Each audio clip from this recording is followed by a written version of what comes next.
En los anales de la historia, mucho antes de que Israel tuviera rey o se diera la ley en el Sinaí, existía una tierra llamada Uz, un lugar de vastas llanuras y cielos abiertos, donde el Creador mismo observaba a la humanidad con especial atención. Fue en este entorno que vivió un hombre cuyo nombre resonaría por los pasillos de la eternidad. Job. No era conocido por su destreza en la guerra ni por un trono de oro, sino por algo mucho más excepcional y valioso a los ojos de Dios. Su esencia era la integridad, una rectitud que no nacía de seguir reglas, sino de un corazón que genuinamente rechazaba el mal. Su temor a Dios no era un temor servil, sino una profunda reverencia que guiaba cada pensamiento, cada acción y cada palabra, convirtiéndolo en un testimonio viviente de la fidelidad que Dios deseaba de sus criaturas. Esta rectitud interior se manifestó externamente en una prosperidad que era la envidia de naciones enteras.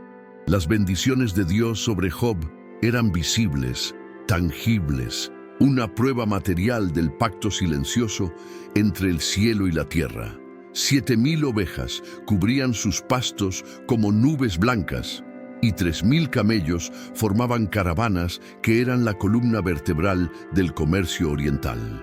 Sus 500 yuntas de bueyes araban la tierra fértil, y sus 500 asnos eran un símbolo de estatus y riqueza.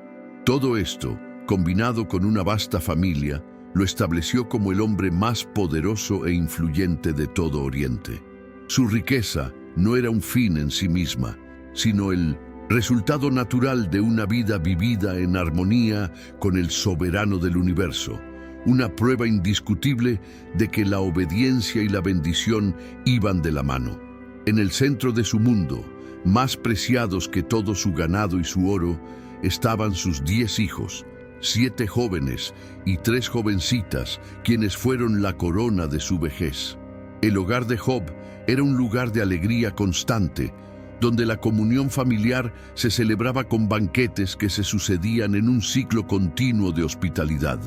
Cada hijo, en su día señalado, abría las puertas de su hogar a sus hermanos y hermanas, y la risa y la música resonaban como testimonio de la paz que reinaba en ese linaje.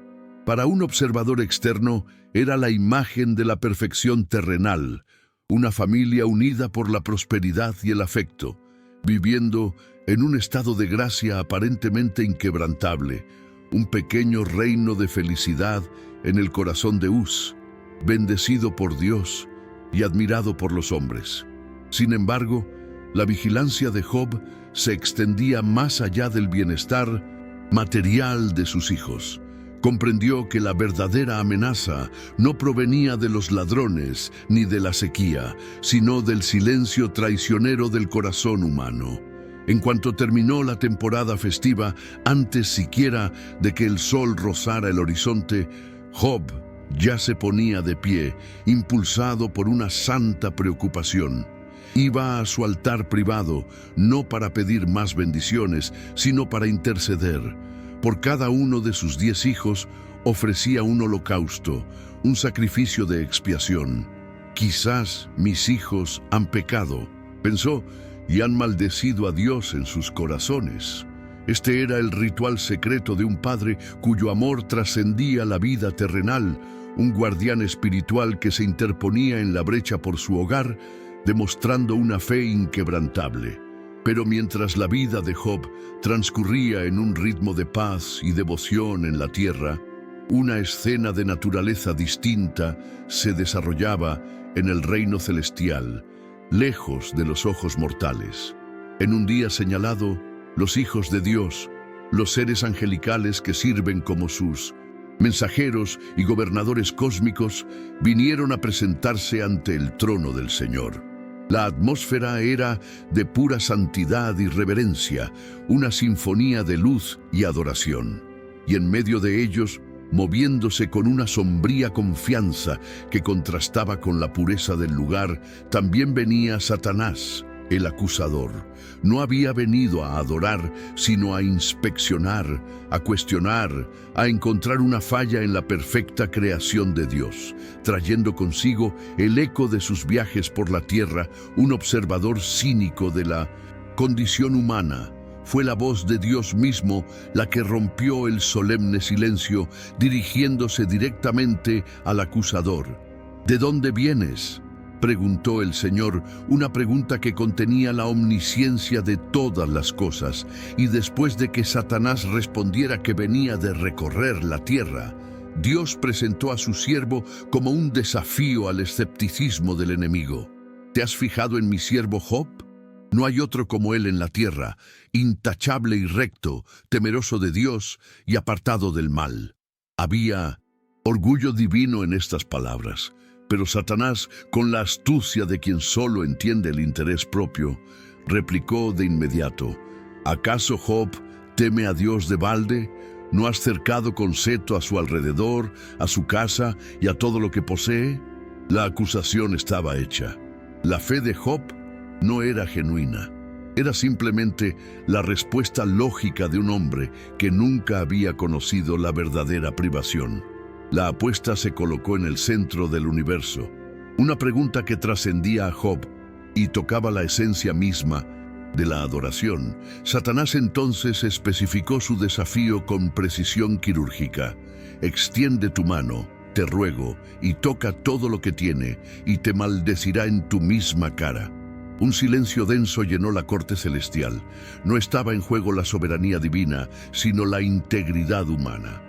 Confiando en la pureza del corazón de su siervo, Dios aceptó la prueba, no por capricho, sino para que la verdadera fe se revelara en su forma más pura. Mira, todo lo que tiene está en tu poder. Solo contra él no extiendas tu mano. Con este permiso, una licencia aterradora, Satanás se retiró de la presencia del Señor. No huyó, sino con la deliberación de quien tiene un plan, con la autoridad para atacar. En la tierra el sol brillaba sobre Uz, y Job no tenía ni idea de que su destino se pesaba en la balanza celestial. Sus hijos e hijas, en ese preciso instante, comían y bebían vino en casa de su hermano mayor, inmersos en la alegría que siempre habían conocido. Fue entonces cuando estalló la tormenta, no con nubes en el cielo, sino con un hombre que corría desesperado hacia la casa de Job. Irrumpió en la propiedad, con el polvo del camino y el terror en la mirada, un mensajero del campo. Antes de que pudieran interrogarlo, dio la noticia que rasgaría el velo de la paz. Los sabeos atacaron mientras los bueyes araban la tierra y los burros pastaban junto a ellos. Ahuyentaron a los animales y mataron a los sirvientes a espada. Solo yo he escapado, solo, para contártelo. Job apenas tuvo tiempo de procesar la magnitud de esa primera pérdida. Las palabras del sirviente aún flotaban en el aire, llenas de pavor, cuando un segundo hombre apareció en el horizonte, corriendo con la misma urgencia desesperada. Ni siquiera esperó a que el primero terminara de hablar. Su voz eclipsó la noticia anterior con una tragedia aún más aterradora. «¡Fuego de Dios ha caído del cielo!», gritó, con el rostro manchado de hollín y el olor a humo en la ropa. «Ha quemado a las ovejas y a los sirvientes, y los ha consumido por completo. 7,000 ovejas y todos los pastores que las cuidaban quedaron reducidos a cenizas en un instante. Solo yo he escapado, solo, para contárselo». La magnitud del desastre rozaba lo sobrenatural, sugiriendo una ira divina incomprensible. El aire en la habitación se volvió pesado, cargado de dolor y confusión, pero no hubo tiempo para un solo suspiro. Mientras el segundo mensajero aún hablaba, con el horror grabado en su rostro, un tercero entró a trompicones en la casa. Este venía de otra dirección, trayendo noticias del resto de la fortuna de Job. «Los caldeos», jadeó, apoyándose en el marco de la puerta para no desmayarse. Formaron 3 escuadrones, atacaron a los camellos y se los llevaron. Mataron a espada, sin piedad, a todos los sirvientes que los custodiaban. 3000 camellos, el orgullo de tus caravanas, han desaparecido. Solo yo he escapado para contártelo. La pérdida era total. La estructura de su riqueza, construida a lo largo de toda una vida, se había derrumbado en cuestión de minutos. Las palabras del tercer sirviente aún resonaban. La noticia de la ruina financiera aún grabada en la mente de Job, cuando la puerta se abrió de nuevo. El cuarto mensajero no corría, se tambaleaba. Su rostro era una máscara de dolor tan profundo que era más aterrador que el pánico de los demás. Era el sirviente en la casa del hijo mayor, y sus noticias no eran sobre posesiones, sino sobre los propios descendientes de Job, tus hijos e hijas. Comenzó con la voz entrecortada por las lágrimas. Estaban comiendo y bebiendo vino en casa de su hermano mayor. De repente, un viento fuerte vino del desierto y azotó las 4 esquinas de la casa, que se derrumbó sobre los jóvenes. Todos murieron. Y solo yo he escapado para contártelo. En ese instante, el mundo de Job se detuvo. El flujo de mensajeros cesó y un silencio sepulcral reemplazó el caos. Ante la aniquilación total de su alegría, su futuro y su legado, Job se levantó lentamente. No gritó, no maldijo, no cuestionó a los cielos con ira. Con una dignidad desgarrada por el dolor, tomó su manto y lo rasgó de arriba abajo. Luego tomó una navaja y se afeitó la cabeza, el ritual de quien lo ha perdido todo. Entonces se inclinó hacia adelante, no para desmayarse de angustia, sino para postrarse con el rostro en el polvo. Y de ese lugar de ruina absoluta, de un corazón destrozado, brotó no la maldición que Satanás esperaba, sino una adoración sublime. Desnudo, salí del vientre de mi madre y desnudo volveré. El Señor dio y el Señor quitó. Bendito sea el nombre del Señor. La respuesta de Job resonó en los cielos con la fuerza del trueno, silenciando la acusación de Satanás. Otro día, cuando los hijos de Dios comparecieron de nuevo ante el Señor, el acusador se presentó entre ellos, no como un vencedor, sino como un litigante obstinado que se negaba a abandonar el caso. La atmósfera estaba cargada con el peso de lo sucedido en Uz. Fue Dios quien habló primero. Su voz confirmó la victoria de su siervo.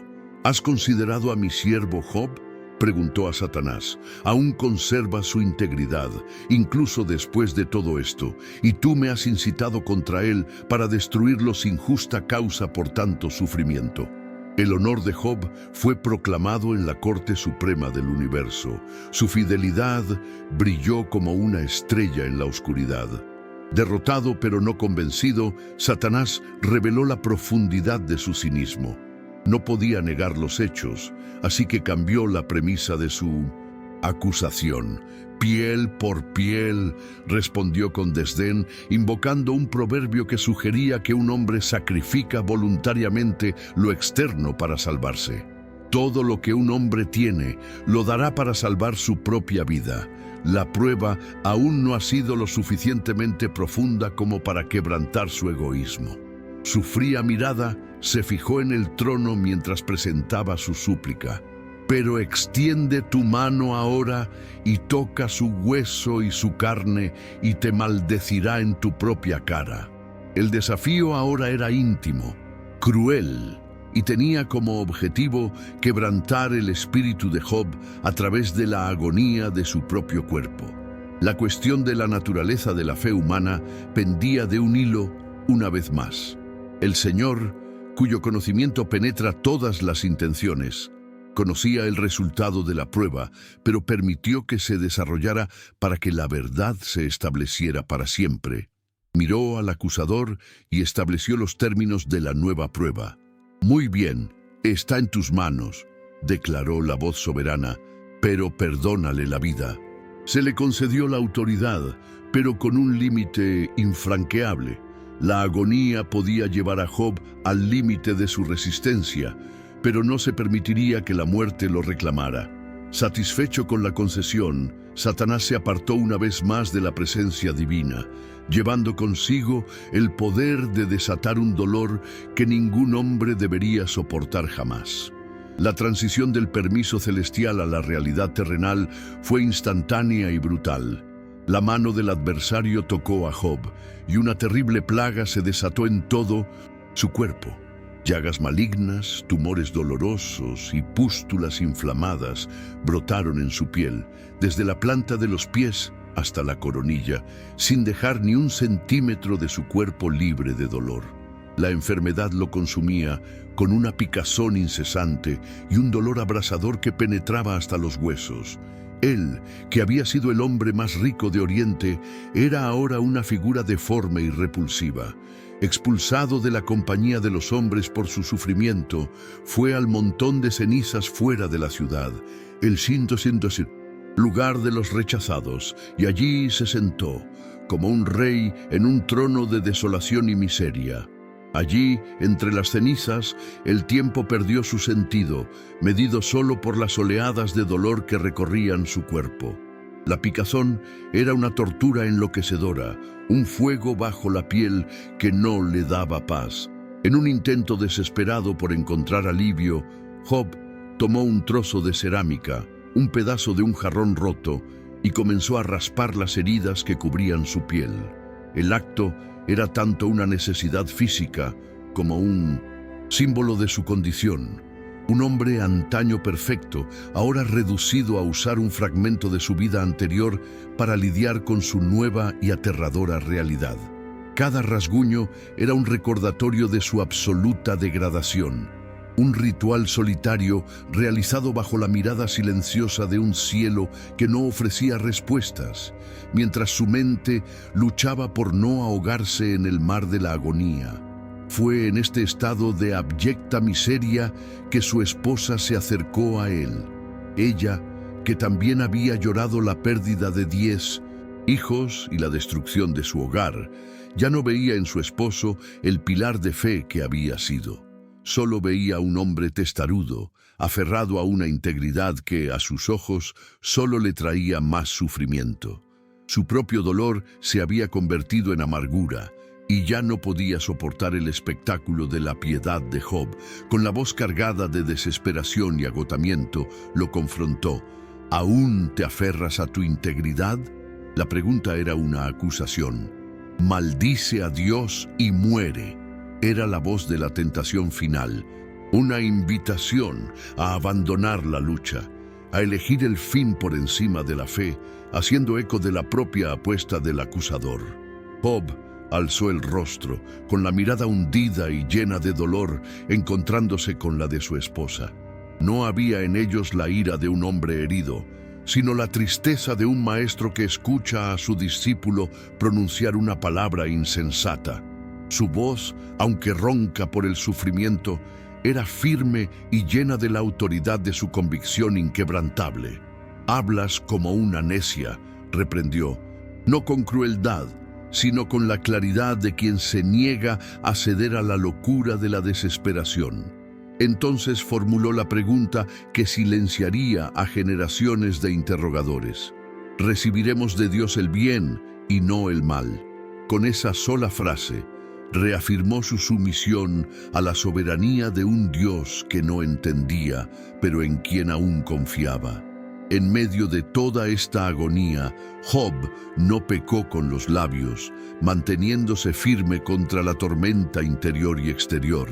La noticia de la caída de Job, una historia tan devastadora que parecía una leyenda oscura, recorrió las rutas de las caravanas, transmitida por susurros de asombro y compasión. La calamidad llegó a oídos de 3 hombres que compartían la condición de Job como sabios de Oriente: Elifaz de Temán, Bildad de Súa y Zofar de Naama.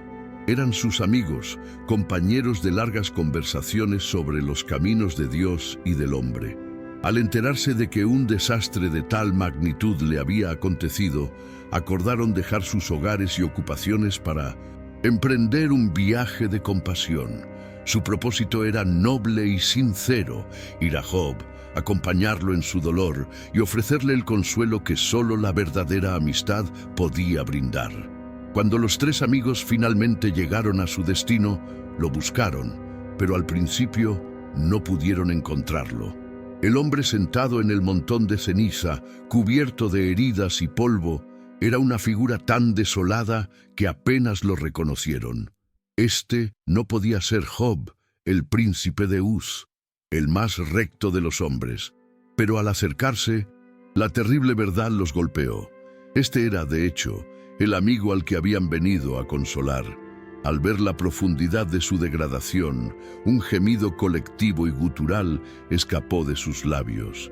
En un gesto de abrumador dolor, rasgaron sus propias capas y recogiendo polvo del suelo, lo arrojaron sobre sus cabezas hacia el cielo. Fue un acto de solidaridad en la miseria, un reconocimiento de que la calamidad era demasiado grande para ser contenida. Tras el estallido inicial de dolor, se sentaron en el suelo junto a él, en un círculo de luto silencioso. No se pronunció palabra alguna. Elifaz no ofreció sabiduría, Bildad no citó sus tradiciones y Zofar no pronunció sus juicios. Durante 7 días y 7 noches permanecieron allí, compartiendo la presencia de Job sin atreverse a perturbar el santuario de su dolor. Su silencio era el consuelo más puro que podían ofrecer, un reconocimiento tácito de que su agonía era incomprensible y de que cualquier intento de explicación sería inútil.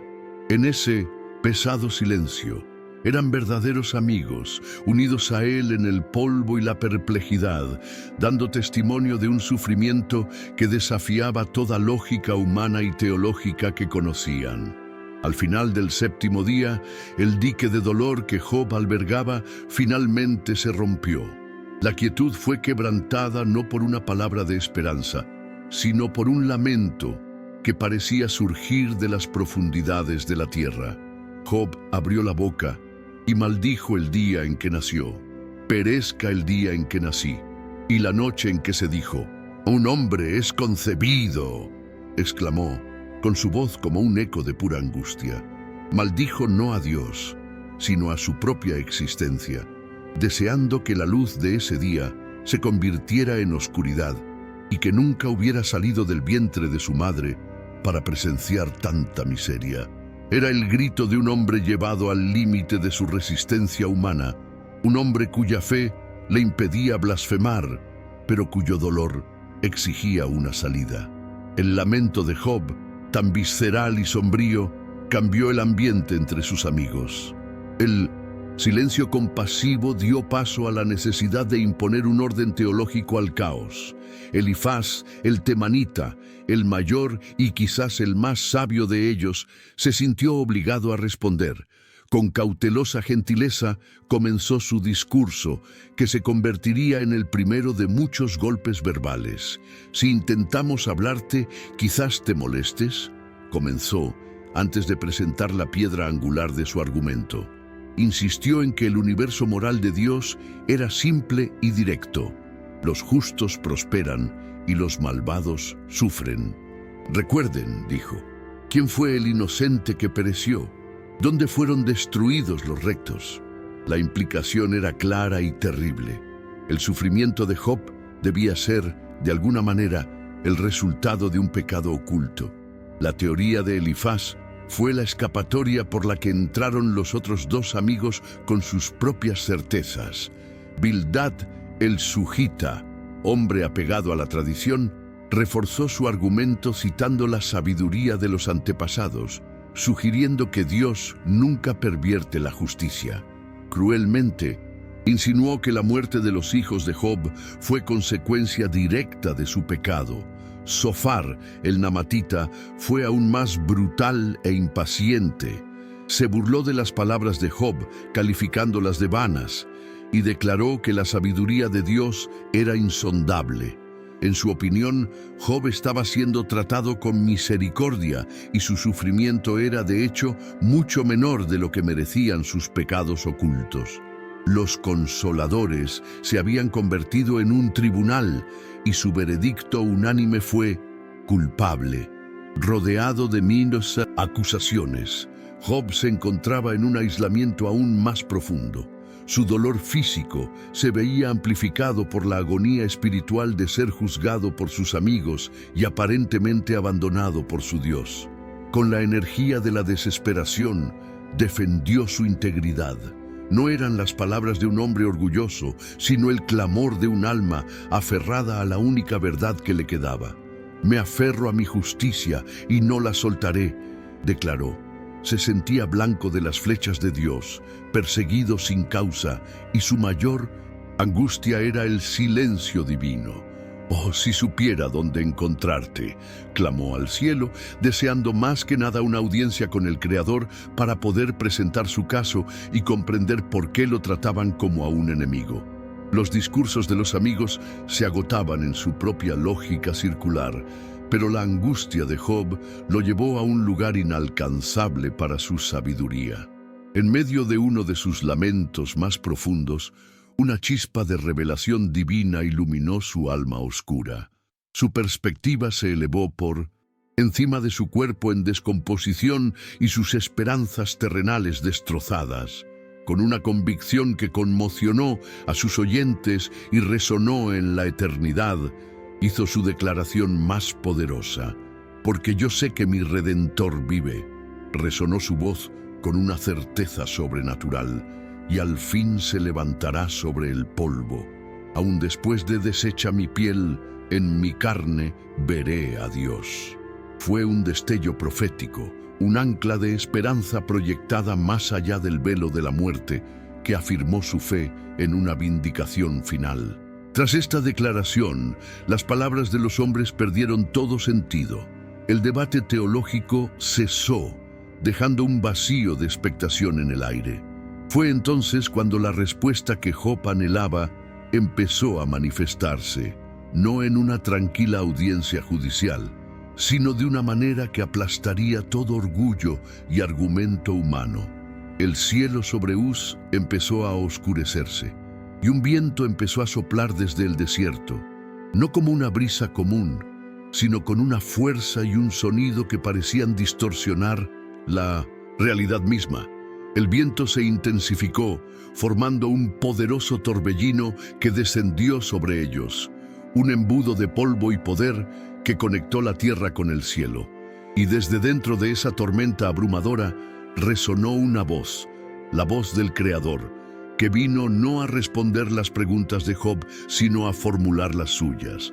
La voz que emergió del torbellino no era reconfortante ni explicativa. Era una fuerza de la naturaleza, una avalancha de majestuosidad que estremeció a Job hasta la médula. «¿Quién es este que oscurece mi consejo con palabras sin sabiduría?», tronó la voz, y la pregunta no era para sus amigos, sino directamente para Job. El hombre que había exigido una audiencia con Dios ahora la tenía, y era más aterrador de lo que jamás hubiera imaginado. «Prepárate como un hombre, porque te preguntaré y me responderás». La orden fue un desafío directo. Todas las quejas de Job, toda su autojustificación, se marchitaron ante la innegable presencia del Creador. El suplicante se había convertido ahora en el interrogado, llamado a rendir cuentas por su propia sabiduría limitada. Dios no habló de Satanás, la justicia ni la razón del sufrimiento. En cambio, transportó la mente de Job al origen de todas las cosas, a un tiempo anterior al hombre y su dolor. «¿Dónde estabas cuando yo fundaba la tierra? Dime, si tienes entendimiento, ¿quién determinó sus medidas? ¿O quién extendió sobre ella el cordel de medir?». Cada pregunta era una pincelada en un lienzo cósmico que revelaba la ignorancia de Job. Dios habló de los cimientos del mundo, de las estrellas de la mañana que cantaron al unísono en los albores de la creación y del mar que Él encerró con puertas. Job quería respuestas para su pequeña vida, pero Dios le mostraba la arquitectura del universo para revelar lo limitada que era su perspectiva. La interrogación divina se trasladó de la tierra al cielo. ¿Puedes tú atar las hermosas cadenas de las Pléyades o desatar las cuerdas de Orión?, preguntó la voz, exponiendo la impotencia de Job ante la majestuosidad de las constelaciones que marchan por el cielo nocturno según un decreto eterno. ¿Puedes tú hacer aparecer los signos del zodíaco a su tiempo o guiar a la osa con sus cachorros? Dios habló de los tesoros de la nieve y el granizo que reserva para el tiempo de angustia. Preguntó quién abrió canales para los torrentes de lluvia y un camino para los relámpagos, para enviar lluvia sobre la tierra deshabitada en el desierto donde no habita el hombre. Fue la revelación de un Dios cuyo cuidado se extendía mucho más allá de las preocupaciones humanas. Entonces, la atención se desplazó del cosmos a la vida silvestre, a criaturas que no sirven al hombre y viven según los instintos inculcados por Dios mismo. Cazáis presas para la leona y sacáis el hambre de sus crías, desafió el Creador. ¿Quién alimenta al cuervo cuando sus crías claman a Dios y vagan por falta de alimento? La voz en el torbellino habló de la cabra montés y de las ciervas, cuyo momento de nacimiento solo él conoce. Describió al caballo de guerra, que se ríe del miedo y se lanza a la batalla con el cuello envuelto en truenos. Cada animal, desde el águila en su nido rocoso hasta el asno salvaje libre en el desierto, era testimonio de una sabiduría y un poder que Job jamás podría siquiera aspirar a comprender. Ante este torrente de maravillas y misterios, el alma de Job quedó desarmada. Su dolor no desapareció, pero su perspectiva cambió radicalmente. Había exigido una explicación lógica a su sufrimiento, pero en cambio recibió una revelación de la majestad de Dios. Comprendió que el universo no era un tribunal en el que él fuera el justo demandante, sino un teatro de la gloria divina del que solo era una pequeña parte. Sus discursos sobre su propia justicia, sus preguntas sobre el por qué, todo se desvaneció como la niebla ante el sol.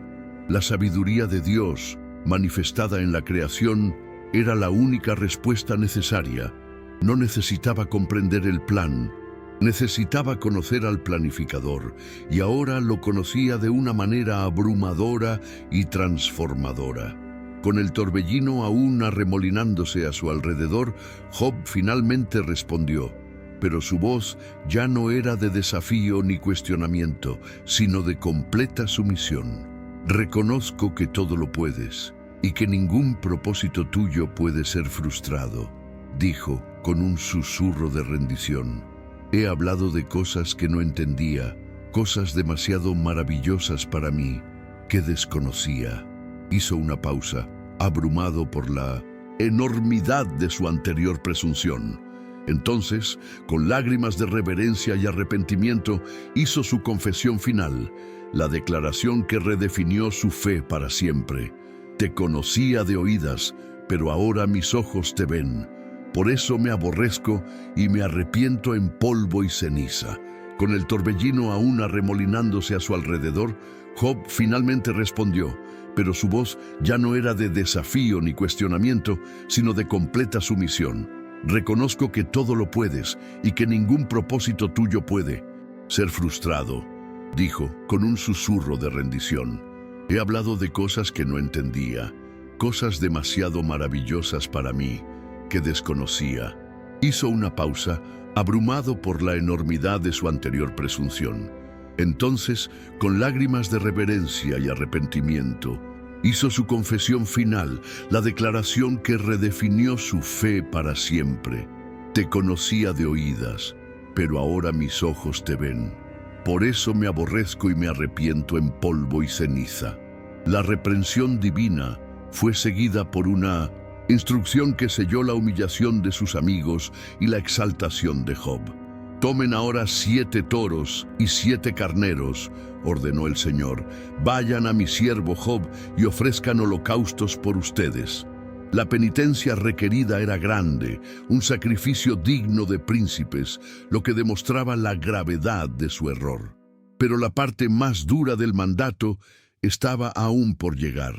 y mi siervo Job orará por ustedes, pues ciertamente lo aceptaré, para no tratarlo según su necedad. Su salvación ahora dependía de la gracia del hombre al que habían juzgado despiadadamente.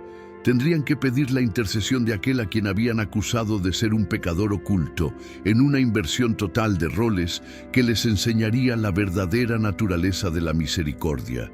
Humillados y temerosos, Elifaz, Bildad y Zofar no se atrevieron a desobedecer el mandato divino. La certeza de su propia sabiduría se había convertido en polvo, como las cenizas bajo los pies de Job.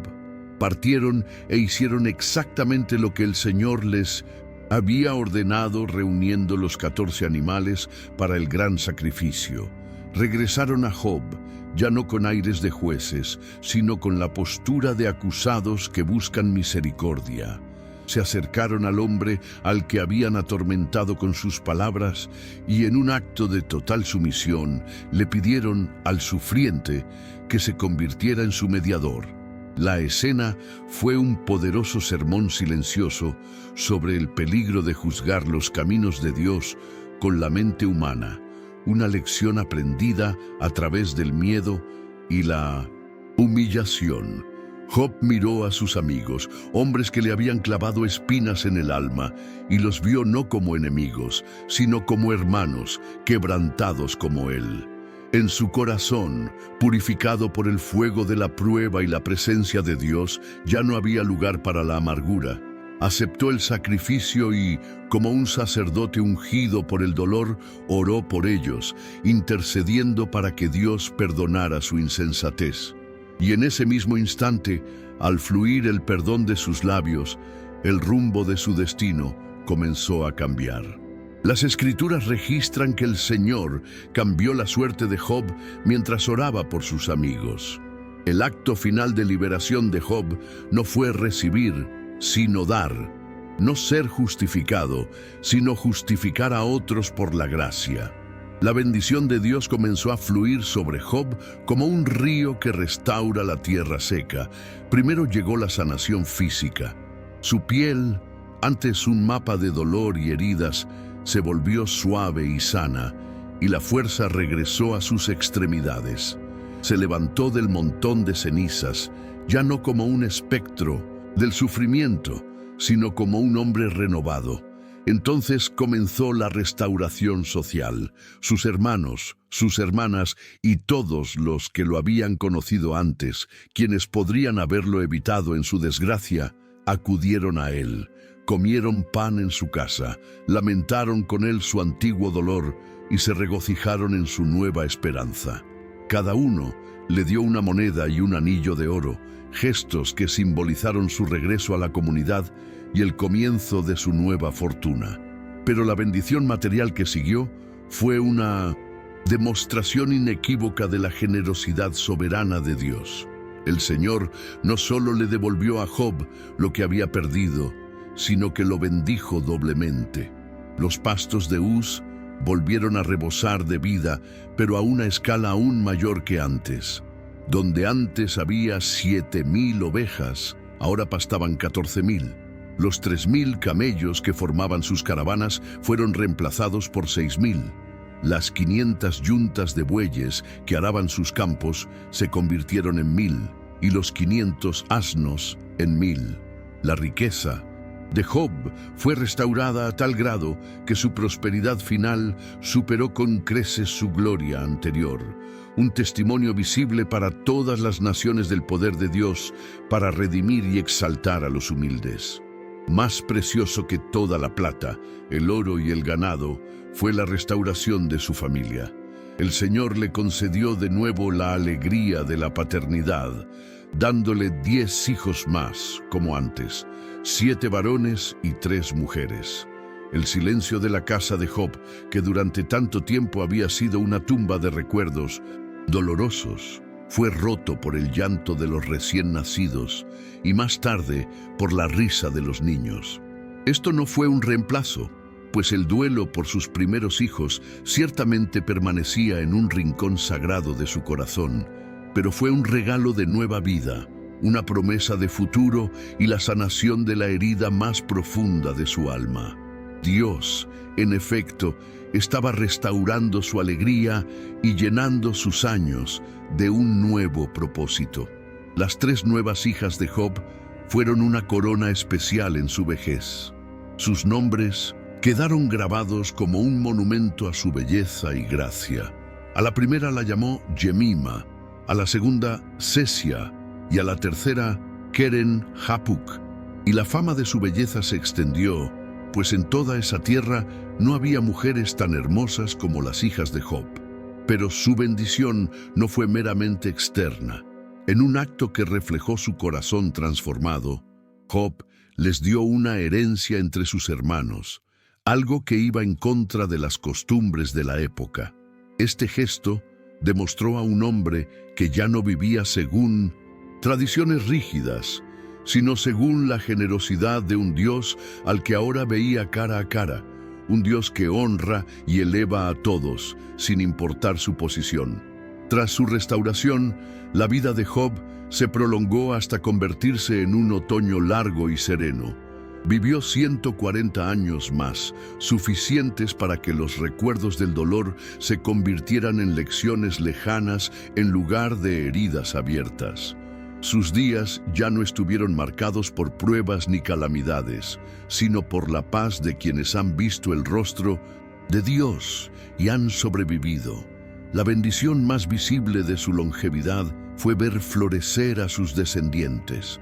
Vio no solo a sus hijos e hijas, sino también a los nietos de sus hijos, y luego a los nietos de sus nietos, hasta la 4ª generación.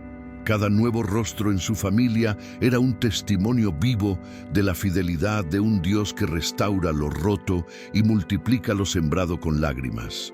Y así, la historia de Job, que comenzó con una bendición material, terminó con una aún mayor. Sin embargo, el verdadero tesoro que adquirió no se contaba en ovejas ni camellos, sino en la transformación de su alma. Aprendió a las duras penas que la fe genuina no es una transacción comercial con lo divino, donde la justicia compra prosperidad. La verdadera fe es una confianza inquebrantable en el carácter de Dios, especialmente cuando sus manos parecen ausentes y su voz silenciosa. Dejó de intentar comprender los porqués de su sufrimiento y comenzó a confiar en el quien tenía el control soberano de todo, incluido su dolor. En el reino celestial, la apuesta de Satanás encontró su respuesta definitiva. El acusador que apostó a la fragilidad de la fe humana fue silenciado no por un argumento divino, sino por la perseverancia de un mortal en el polvo. Job, inconsciente de estar en el centro de una disputa cósmica, se convirtió en el testimonio de Dios en la tierra. Su adoración en medio de la ruina y su negativa a maldecir a su Creador demostraron que la devoción puede ser pura y altruista.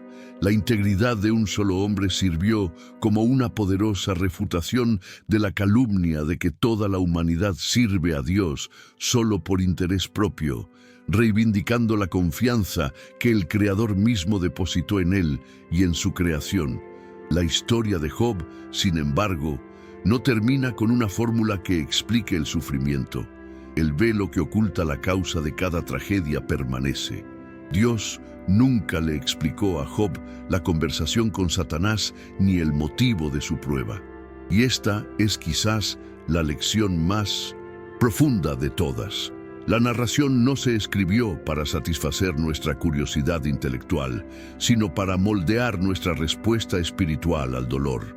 Enseña que la soberanía de Dios no garantiza una vida sin aflicciones, sino que promete su presencia en medio de ellas. La paz no se encuentra en descifrar el misterio, sino en confiar en el carácter de Dios que, incluso en medio del torbellino, tiene el control absoluto de todo. Finalmente, tras un largo viaje de paz tras la tormenta, Job se quedó sin aliento. No murió en agonía, ni desesperación, ni afligido por heridas, ni por la traición de sus amigos.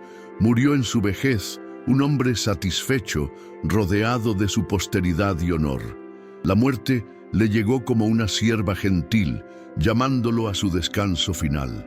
Él, que una vez deseó que el día de su nacimiento pereciera, partió de la tierra lleno de días, tras haber vivido la plenitud de una vida que abarcó los extremos de la alegría y el dolor, de la desolación y la redención. Su fin fue un testimonio tan poderoso como su comienzo, un testimonio de la gracia restauradora de Dios. El hombre de la tierra de Uz dejó más que una gran herencia para sus hijos. Dejó un legado de fe para la humanidad. Su nombre se ha convertido en sinónimo de paciencia y perseverancia. Su historia no se cuenta para glorificar el sufrimiento, sino para revelar la posibilidad de una fe que sobrevive al fuego, una fe que se purifica y se fortalece en el horno de la aflicción. Se erige como un centinela en la historia, un faro para las almas perdidas en tormentas inexplicables, recordando a todos que, aunque se nieguen las respuestas, la presencia de Dios siempre es la recompensa definitiva para quienes lo buscan, incluso en medio de las cenizas y la confusión. El relato de Job, por lo tanto, se erige como un monumento sagrado a la soberanía de Dios. Nos enseña que el Creador del universo no está sujeto al cuestionamiento de sus criaturas. Sus propósitos se forjan en la eternidad y sus caminos son a veces insondables, moviéndose a través de la historia como el viento que Job oyó, poderoso e inexplicable. El intento de domesticar a Dios con doctrinas rígidas y predecir sus acciones con base en nuestras nociones de justicia es la lección que los amigos de Job aprendieron con tanta pena. La verdadera sabiduría no comienza con la comprensión de Dios, sino con un temor reverente hacia Él, reconociendo la enorme distancia entre la mente finita y la sabiduría infinita que gobierna todas las cosas. Al final, el camino de Job a través del sufrimiento no condujo a una respuesta, sino a un encuentro. Clamó por justicia y la recibió. Pidió explicaciones y recibió una revelación. Su historia enseña que en la oscuridad de la prueba, cuando la lógica falla y el corazón se rompe, la fe no consiste en tener todas las respuestas, sino en aferrarse a aquel que es la respuesta. El legado de Job no es un mapa para evitar el dolor, sino una brújula que señala a Dios en medio de él. Y su vida da testimonio de que ver a Dios verdadera y personalmente es una bendición tan profunda que hace que incluso las noches más oscuras valgan la pena, transformando el polvo y las cenizas en tierra santa.